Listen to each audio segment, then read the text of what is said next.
Hi, and welcome to Hypothetically Intentional, where we ask the question, what if we set intentions with everything we do? I'm your host, Michelle Albers, and today I have Kundan and Andy Ricker. Welcome, we're glad you're here. Thank you. Dan and I were talking about Thailand and about how much it's changed since we've been there in 2018 was the last time we were there, but the first time Dan was there was 2016.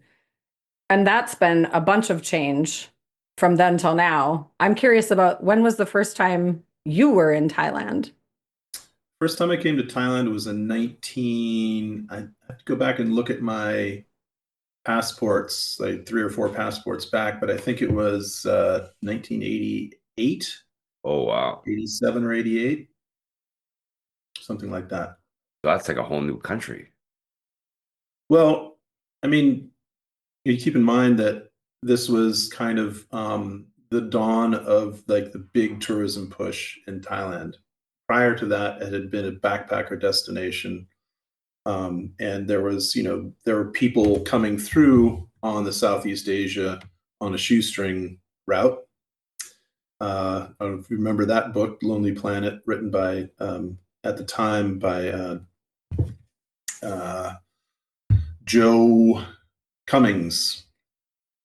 And so there was like a route that people were taking. And Thailand at that time decided they wanted to kind of boost tourism and kind of try to make it a bit more accessible and upscale. So there was a lot of promotion at that time, and I was in Australia and I'd planned to carry on to Europe, but I changed plans when I got to Australia because everybody was going to Thailand. It was like cheap and food was good and it was easy to get to from Australia, all that kind of stuff. So how long did you stay there when you went the first time? Again, I'd have to go back and look at my passport to know exactly, but it was for 3 or 4 months, I think. Oh wow. Maybe, maybe a little longer. I can't recall exactly, but I came through. I decided to take a Southeast Asian trip, and I came through Singapore and then overland through Malaysia and crossed the border into Thailand um, on the train. It's Sungai Golak is the border town in Malaysia, and headed up to the islands. And then I just kind of like fell into a little, comfortable little thing there where I was hanging out on Koh Tao. Koh Tao is one of the three islands, Koh Samui, Koh Phangan, Koh Tao. And I fell into a kind of like a really nice situation where it was super cheap living. There was no tourism going on there, really no diving at that time. Now it's a dive destination. Mm. But at the time it was a coconut plantation. And, I was just living out my young adult fantasy of, Yeah. hanging on the beach and smoking weed. And, you know, and it was real easy because it was real cheap and I didn't have much money, hardly any actually. So how many times have you came back there? Because you live in Chiang Mai now full time. Yeah, I had no idea, but, you know, back and forth hundreds of times probably at this point. I'd have again, my memory doesn't work that well, Yeah. but I'd have to go back and look at every passport and look at every entry and departure stamp. What But made you choose Thailand to stay in? I mean, it came down to the early trips that I took there. That first trip, and then the second one was in 1992. That was the first time I came to Chiang Mai. And I, came to visit an old boyhood friend who was here. He was working here. His wife was a professor at the university, Thai, and they introduced me to the local cuisine and culture and stuff like that. And it just captured my imagination. It could happen anywhere, really, but it happened here. So Yeah. Because you go to Vietnam a lot too.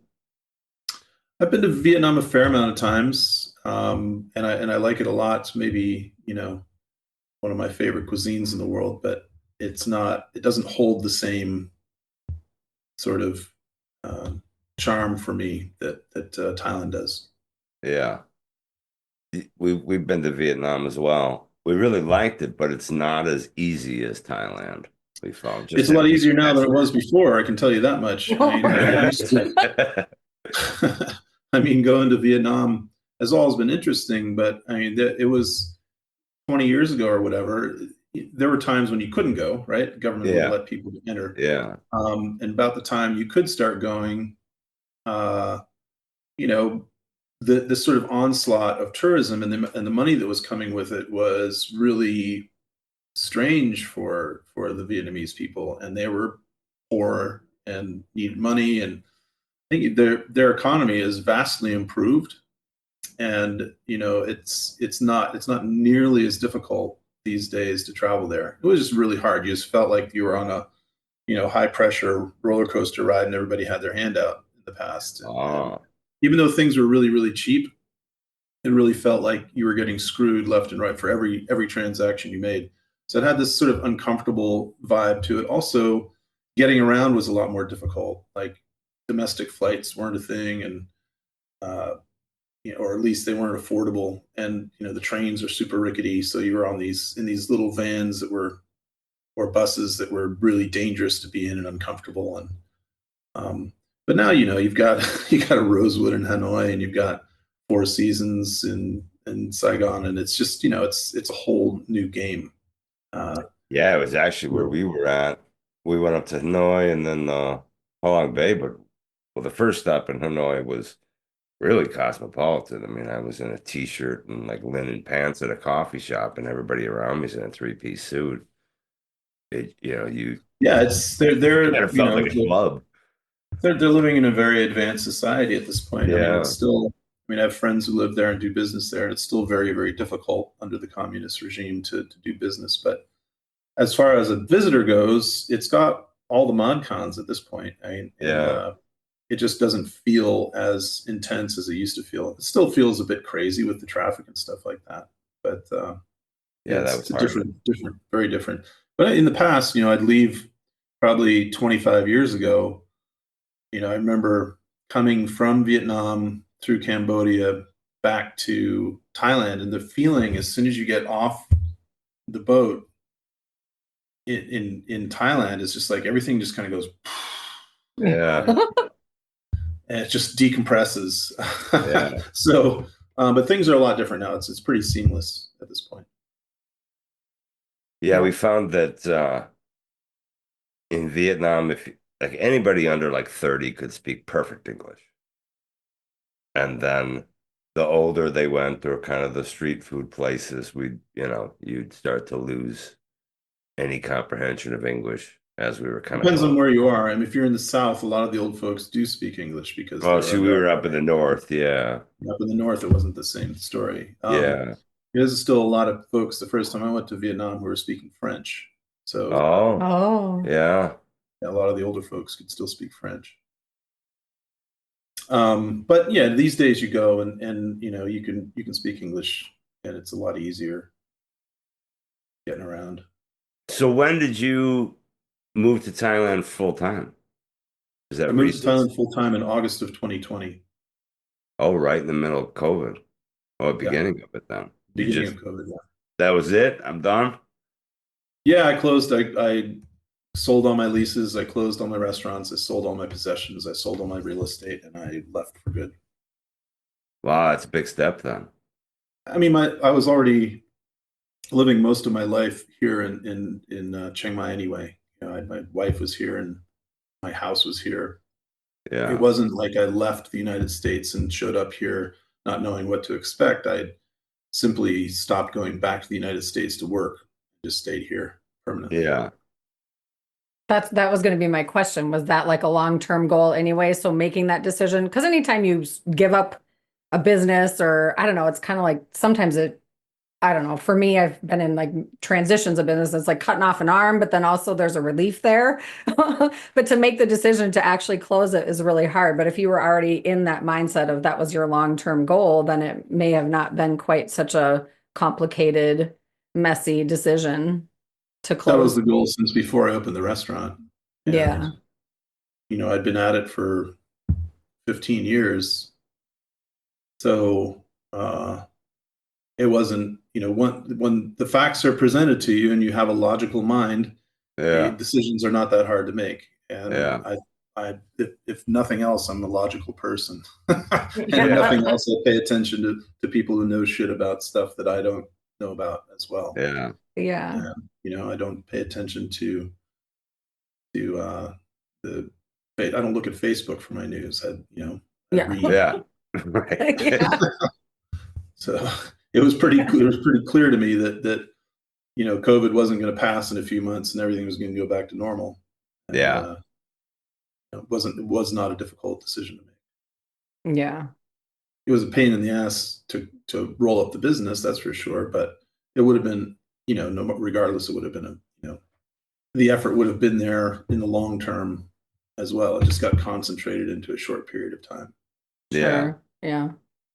So do you do business in Thailand now?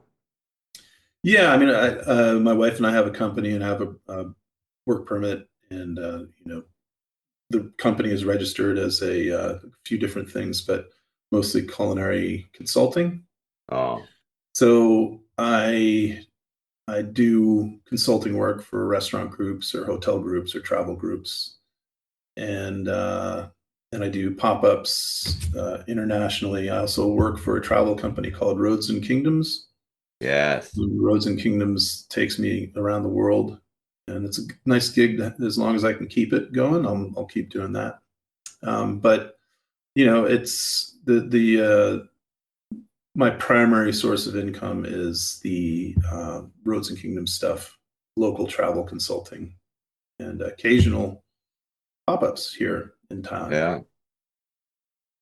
How many places do you go for Roads and Kingdoms? Me personally, or the company? You personally? Me personally, it changes every year, but on average, I do between 6 and 8 trips a year. Half of them Wow. scouting trips, and half of them hosting trips that have already been scouted. So um, this year so far, what are we're into June. I'll have to go back and look, but I think I've scouted India, 2 trips in India this year, and I scouted Azores, and I hosted the Madeira trip that I'd scouted the year before. I also will host Northern Thailand and Vietnam this year as well. And there may be one or two other things, but it's between 6 and 8 a year, depending on the volume of work and whether we're adding new trips or not. A bunch of different factors, but somewhere around that. I'm glad you brought up the Roads and Kingdoms, as I was going to ask you about that, about how those trips go. Are they smaller groups of people?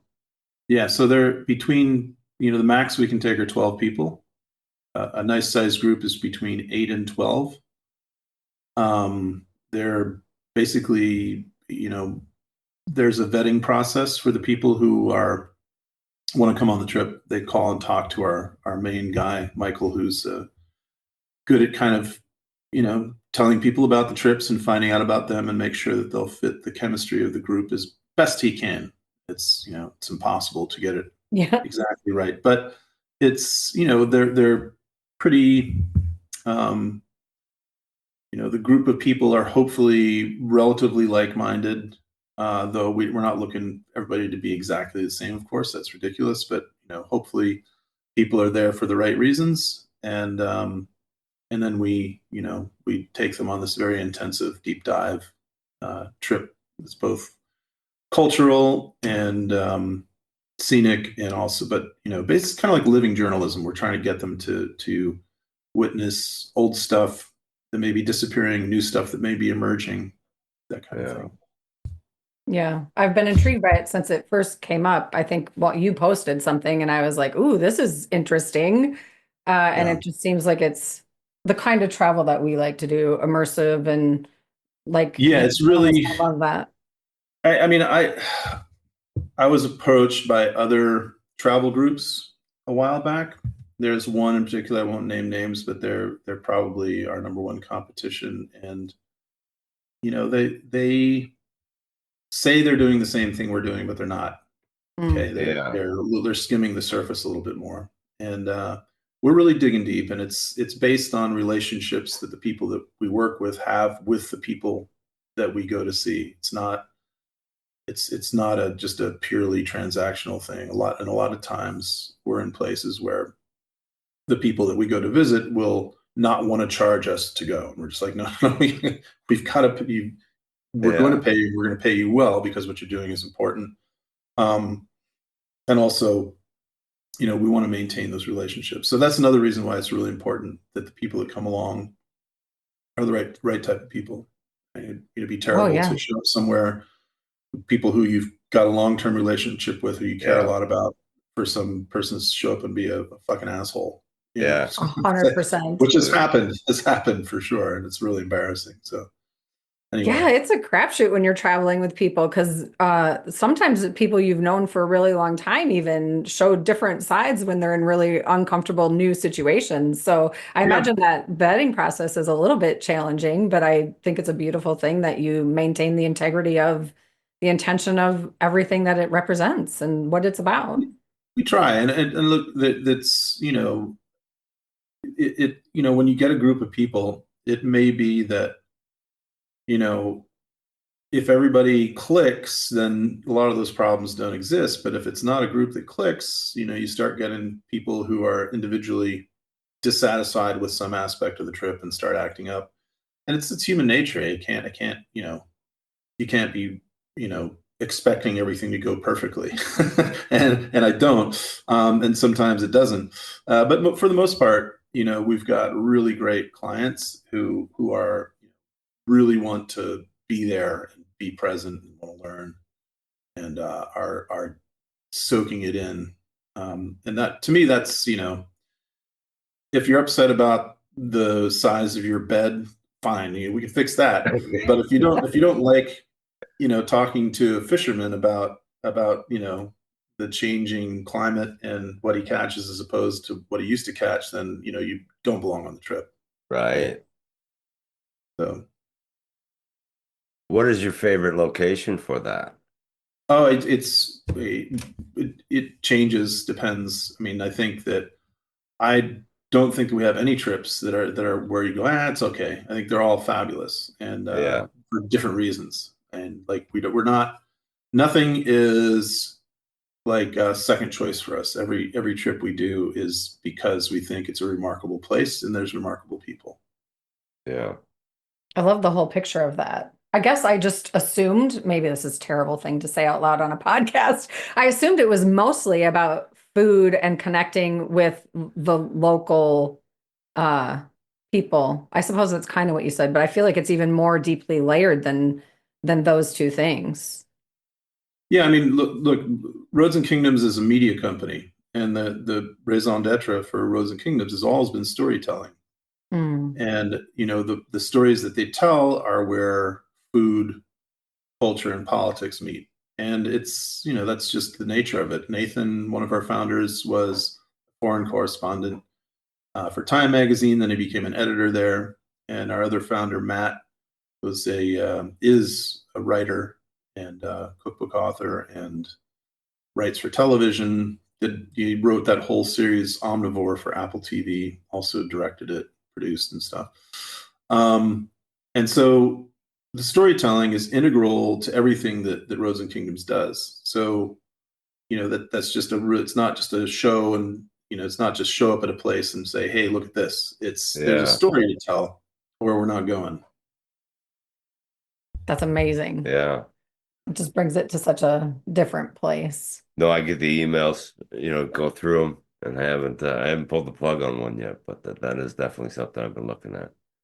Yeah, I mean, look, and the people that we have, it's just not just me, the people that we work with, in Spain, we have this guy named Alejo, who's just an incredible, he's smart, he's really, really funny, and he's a consummate host, and he knows so much about the region. And then likewise in Italy, our main guy is Eugenio Signorini, who's, worked at the uh, slow food people for like 15 or 16 years. And he was also the editor of the Trattoria Guide and the editor of the Beer Guide for Italy. Knows everybody. No, it's crazy. And then we've got we got people in Portugal, we've got people in China, we've got people in There's some South in America trips there too. yeah, we got a lot South America, we Mexico City, we've got Oaxaca, we got all these places, and every single place that we go, there's somebody who is our local person who is deeply, deeply connected to what's going on there and speaks the language. And Yeah. for me, that's northern Thailand and southern Thailand. But it goes, and then we have somebody who represents the company who goes along as well. It doesn't have to speak the local language. It's just there to help host and stuff. Yeah. That's good. To have help to host when you're traveling with a group of people is probably pretty important to make sure things Yeah. stay in integrity and with the group. Yeah. Yeah, that's awesome. Um, I feel like you've traveled much of the world. Do you have, I mean, is Chiang Mai, I know you landed there for home, but is that one of your all-time favorite places? That seems like a silly question, but we don't always land in our most favorite place. Well, I don't know. I mean, it's home. It's really hard Yeah. to kind of make a judgment call like that. It's home. Yeah. Do you have any places that you wish you could spend more time in?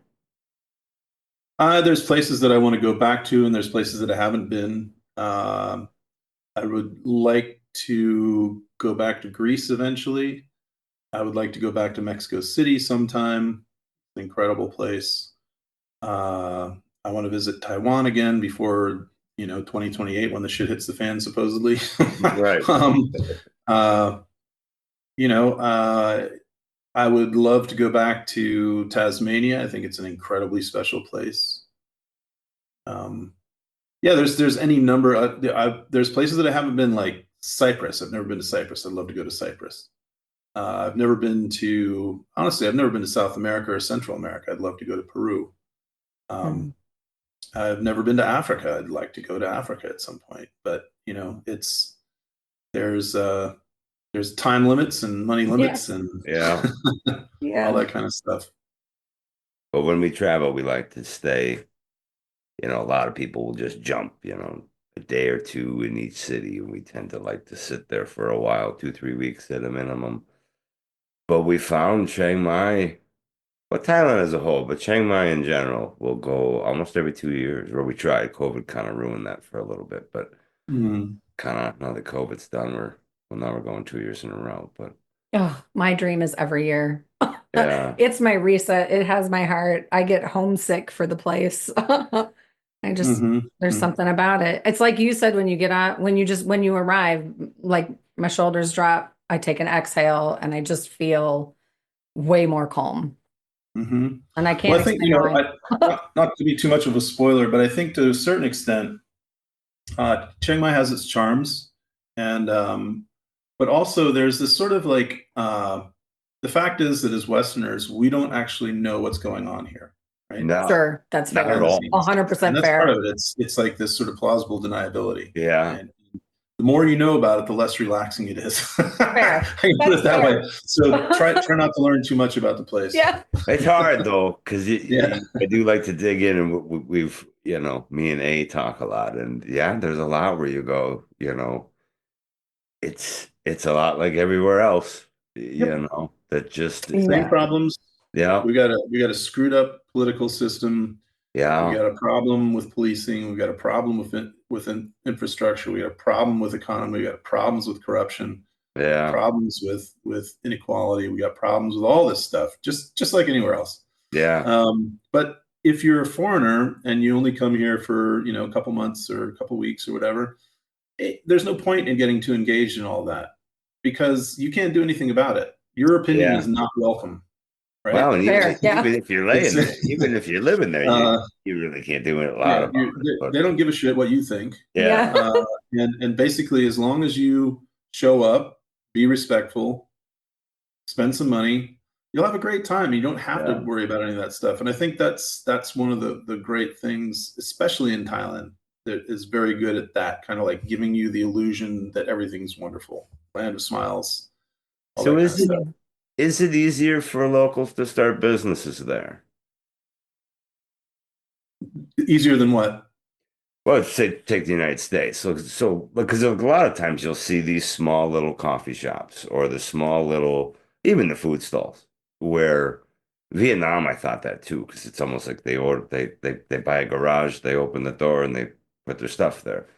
Where you can't, I mean, you've started restaurants. What do those cost every time you start one up? I mean, it's not Well, something that the average person can do, where some of those places I just look at and I go, well, this seems easier, but it might well, be just me it's not knowing. easier in that the barrier to entry is lower. That there's not as much red tape to slice Yeah, through, and there's not the same sort of scrutiny for licensing that you might have to do for certain things in other places. So from a bureaucratic standpoint, it's a lot easier, right? yeah, Um, the cost of doing business, if you do something very, very simple, is relatively low, but that's where it stops.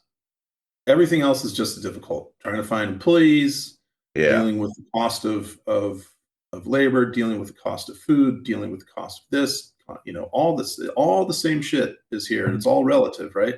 So yeah. you may walk into a noodle restaurant and they're charging 40 baht for a bowl of noodles, right? Or 40 baht. Yesterday I had a plate of kaman gai, Hainan chicken rice. It was very good.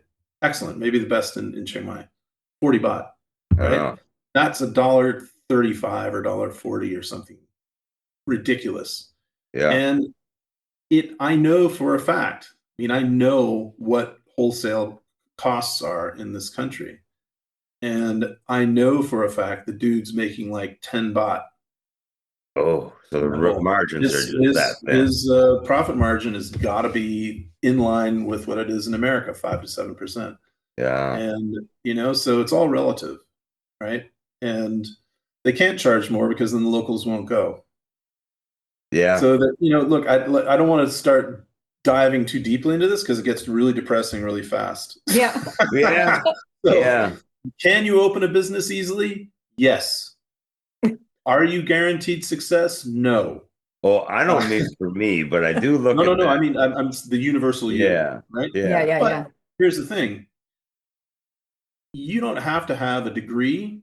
You don't yeah, have to have any special skills. You don't have to have any kind of prior experience to open a coffee shop in America. All you need is money. That's yeah, it. yeah. And I'm telling you, there's a lot of people here who have no experience, who have no sort of like knowledge of the business. It's all the same shit who open places here, and they Yeah. fail just as much as the people in America. So Right. it's the same shit wherever you go. And but if you're a foreigner and you come here, and this happens a lot, a foreigner will walk in and go, "Well, I can open a bar." It's terrible. And Yeah. like I'll be able to hang out and drink beer and I can have a bar and it's like, will you ever work in a bar before in your life? And they're like, Yeah. no, but look, it's so easy. And I'm like, no, it's not easy. You're going to lose all of your money. Yeah. You're not going to make any money, and you're going to lose the stuff you put into it, and you're most likely going to end up going home, jaded and angry. Right. And that happens a lot. Not to say there aren't good operators here who know what they're doing, have been doing their thing for a long time, but it's the illusion. There's an illusion. I'm talking about something much grander than this. There's an illusion in Thailand that things are easy. Witness the number of people who go and rent a motorbike and you see them riding around with no helmet in a wife beater and a pair of gym shorts and bare feet. Yeah.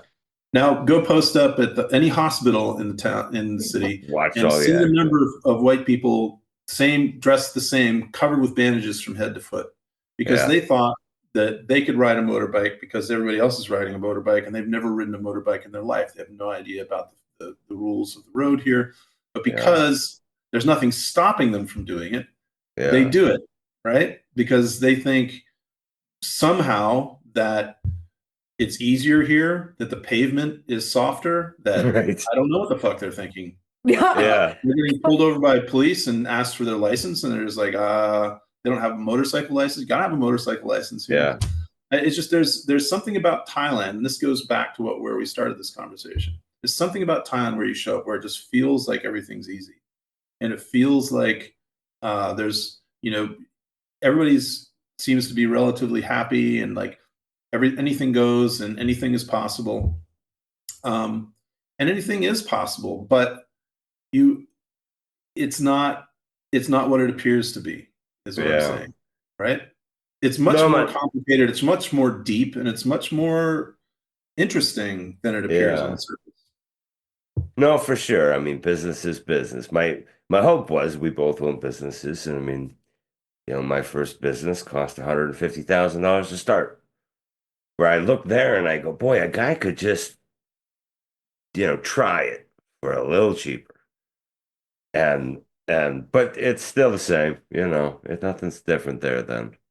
No, Just I mean, no, it's not. It's not. And look, your chances, like, can't like I've started a business here, and I've started a couple of businesses here, and I can tell you that the revenue that you can generate here, for the most part, doing the things that are easy enough to start and available to foreigners to do, is does not match anywhere near what it matches in Western markets. yeah, I So specifically mean for the Thai people. Like I look yeah, at them I do too. and I I do too. go, do they have Because the ability to, start something and build something? of course there's opportunity, of Yeah. course, And it's lower but barrier to entry, but once you get into it, business is business. I mean, look, we're looking at it as 100 grand is not much. That's a million baht here. Right?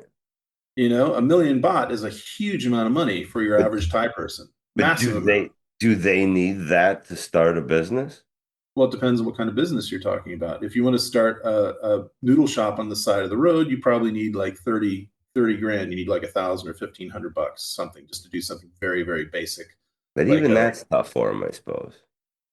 Yeah, because you're outside, you don't have a proper kitchen, Yeah. you're like Yeah. probably doing a lot of work at home, you're working all the time, and and because you're on the street, you can't charge much money. So, Right.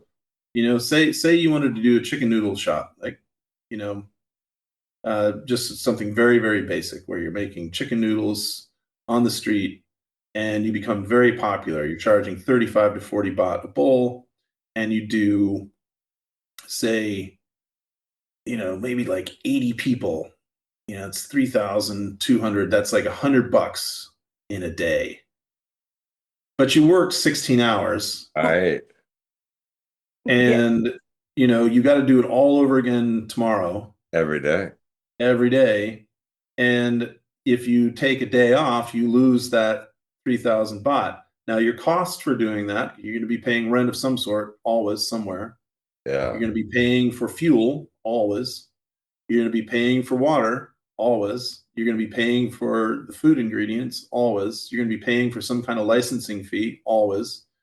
You're probably going to be paying for some kind of labor as Yeah. well. Now, at the end of the day, a worker these days has to make the minimum wage is like 350 baht a day or something like that. But most people won't work for that, so you got to pay them more like 400 or 500 baht a day. So Yeah. there's 500 baht. That's 12 bowls of noodle you got to sell before you can even pay that person. Yeah. There's also very intense labor rules here. You have to pay, there's rule unless you're paying them under the table. There's like the labor laws here are surprisingly stiff. So, at the end of the day, the profit on that might be 20 or 30 bucks, Yeah, they're right in there with us then, huh? So Yeah. look, it's not, can you get something started? Uh, yes, much more quickly and easily than the United States. But you can also lose your money just as fast, Yeah. Yeah. no matter what segment you enter. There's so many places that open and close quickly. We've noticed like there's just seems like stores that are like never open or that are sometimes open. I say cafes, Oh, coffee Cafes. business, one of the fastest growing industries in the country. The vast Yeah. majority of people who do that independently don't know what the fuck they're doing. Right. And they spend huge amounts of money to get open because anymore you can't just open randomly just a space with no decoration and expect it to do any Right. business. You Yeah. just can't. So these people are spending, 2 million baht by the time they get their two coffee grinders and their La Mazzocca machine, and they get stock and they decorate it and they've built it out and they've added all the electrical they need for it, and they've got the storefront built, and they've hired the staff, and they're buying pastries, or they're baking their own and all this kind of shit. Yeah. And if they don't have just like an incredibly interesting place for people to take selfies, Right. they're not going to get that business. And if they're not really, really serious coffee people, they're not going to get that business. Right. And then they're just competing with the people who are charging 20 baht for a cup of coffee. That's And right. they open and then they close and they lose all their money, or they lose all their parents' money. So Oh it's, my gosh. there's a lot of that. There's a lot of that. Because I am surprised the amount, you were at a scarf shop one time and they closed the store to give her a ride home. And there was Mhm. another time she was picking up pillows and they closed the store and walked her to the store that had the pillows she wanted. I just want to make it very clear that I did not ask for this, Fair. and I tried to Yeah. say no. Well, look, this is one of the beautiful things about Thailand is a lot of people think they're not thinking the way that you and I think about it. For one Yeah. thing, there's a restaurant that I like to go to that I took Anthony Bourdain to, called uh, Langapao Samlap Kon Chopkin Pet, which means Holy Basil Restaurant for people who like to eat spicy food. That's the name of the restaurant. I love that.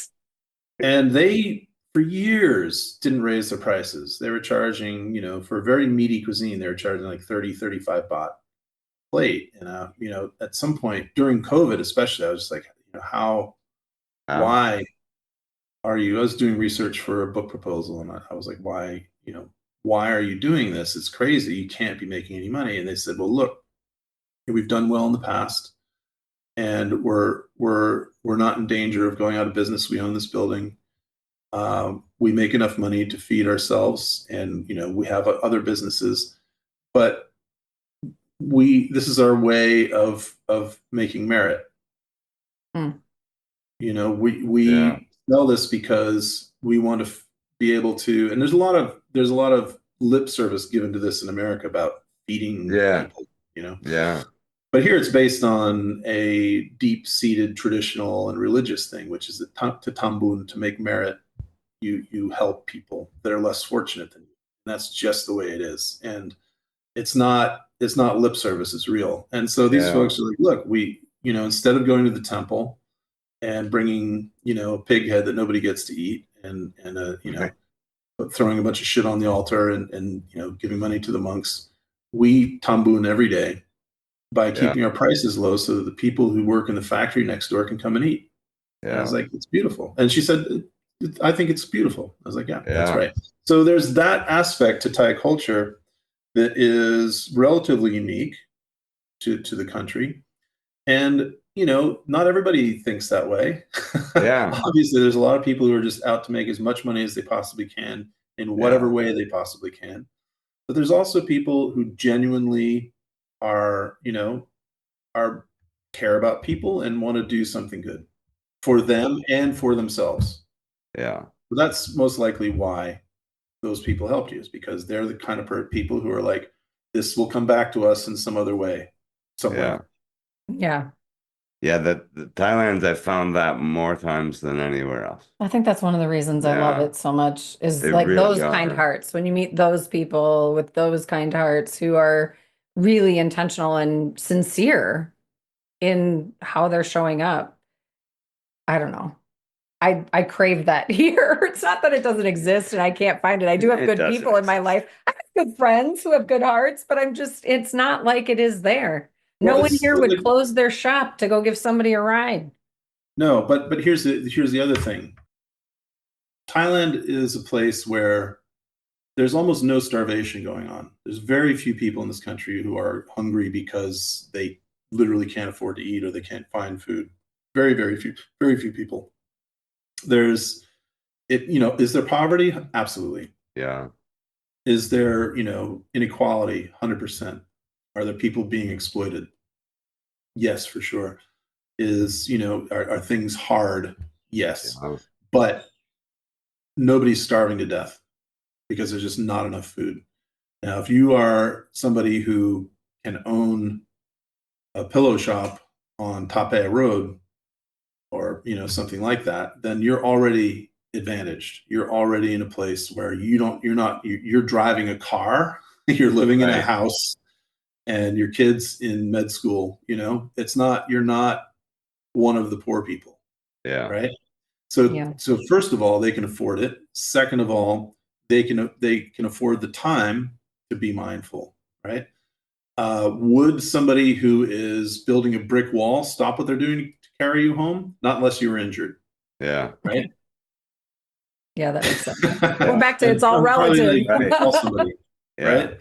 So there's the haves, the have-nots, but there's also this sort of like relative sort of like stability of living here, where during COVID, when millions of people were out of work here, and there was no money coming in, the people who were stuck in labor camps, who were often cases basically prisoners in labor camps here for construction firms and stuff like that. Those people started going hungry because the government would let them out, Oh, Mhm. right? So community people had to go and feed them. So there during that time there was a problem. But everybody who went home to upcountry, back to their villages, they went right back to eating out of the garden, yeah. sharing, with their families, getting together, and they could survive, and they made it through. And it was tough. It's still tough, but they didn't starve to death. Yeah. So Yeah. there's that, and that's something that I've always liked about this place. Like if you truly are in a position where you don't have any money, you can still have nutritious meals every day. You can still have a roof over your head, and you can still get medical care, Yeah. Huh? unlike Better than America. most. Yeah, that's better than most. Yeah. Yeah.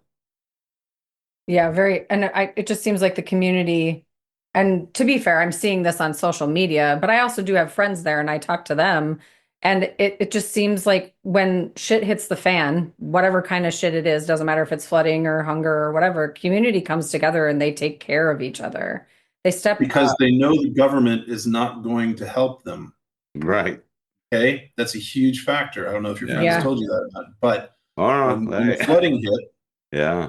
uh, there we were in three of our properties were hit by the flood, including the house we live in. And we didn't see, for the first 24 hours, we didn't see anybody from the government doing anything. Nothing. Okay. It took 2 days for the army to show up with boats to get to people. The municipal government, all the officials were at home dealing with their own shit, right? They didn't have a plan, and they didn't help. And it was really like people were just like, we got to do this ourselves again. And so they Mhm. did, Yeah. right? Yeah. It's why Thai people hate their government, but they can't really say much about it. Yeah. Yeah. Yeah. That's also fair. Yeah. Yeah. Mhm. Mm. I really appreciate you taking the time to speak with us. And I really appreciate your perspective Yeah. on Thailand and all that exists there. I'm not delusional thinking everything is a bright, shining, sparkly, beautiful thing. I just know that when I land there, I feel like it's right. Yeah, I mean that is the beautiful thing about Thailand is that Yeah. it just feels good here. Yeah. Yeah. Yeah. Just don't overthink it. Yeah. Yeah. Right. Don't Oh, ask too many questions. Don't ask too many questions. Yeah. I read the Thai news a lot, and then A will ask a bunch of questions, and I just go, "What about this? What about this?" She goes, "Yeah, no good, no good." Yeah, She likes your question. She always says, "Good good question." question. Yeah. Um, I appreciate you saying yes to the podcast. I appreciate you saying yes to all the things you've said yes to. I cannot wait to see you again in November. Last year was a treat. It's hard for Yes, me to surprise this guy because if he wants something, he just goes and gets it. So the Yeah. fact that we were able to sit down with you and that's share fantastic. Yeah, that the dinner was amazing, the company was amazing, everybody in the room, it just worked beyond what I could have dreamed, and I'm forever grateful. Well, thank you so much. Yeah, we'll look forward to doing it all over again. Yeah, the dinner was amazing. I went to the market after or a market with Pilu, and there was a few things you made that I never knew, and he's like, "That's that right there." I'm like, "Oh my God, you can buy that?" So yeah, it was You can't good. buy It that. was good to see. It was good to see a few of those things in the markets that I didn't know what they were. Absolutely. Yeah, Absolutely. Yeah. All right. Well, happy to spend some time with you guys. Thank sounds you. good. Very much So, appreciate it. Thank Have a you. great day. no worries.